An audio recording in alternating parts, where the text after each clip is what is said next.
তো সকাল সকাল সেহরি খেয়ে ঘুমাচ্ছিলাম, কে যেন ডাকতেছে। আরে নতুন গাড়ি কার? বন্ধু কেমন আছো? এই তো আলহামদুলিল্লাহ। গাড়ি কার বন্ধু? কিনছি গতকালকে দুপুরে। কালকে পোস্ট দেখলাম একটা, তোমার আব্বুর ওই গাড়ি নাকি? হ্যাঁ। অনেক সুন্দর লাগতেছে। কত নিল?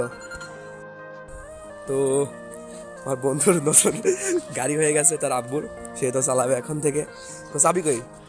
আরে এর মিটার অনেক ছোট, দেখা তো অনেক কষ্ট হয় স্পিড। ও না, বড় তো আছে, দেখতে সুবিধা হবে। একেবারে নতুন শোরুম কন্ডিশন, কালকে নিছে। কত কিলো চালানো? 63। শুধু 63? কুষ্টা শোরুম থেকে নিছো তাই না? পুরো এখনো গর্জিয়াস লুক। ভাই ফোর বিক্রি করে এটাই কিনা লাগবে। সর্দার মোটরসের জোস লুক। আরে নতুন গাড়ি কিনে পরের দিন সকালে দেখাতে চলে আসছে বন্ধু। গাড়ি 160, 150 সিসির গাড়ি। দেখেন আমার এবিএসও আছে, আমার ফোর বিতে এবিএস নাই ভাই। এই গাড়ি কিনা লাগবে। টাটা।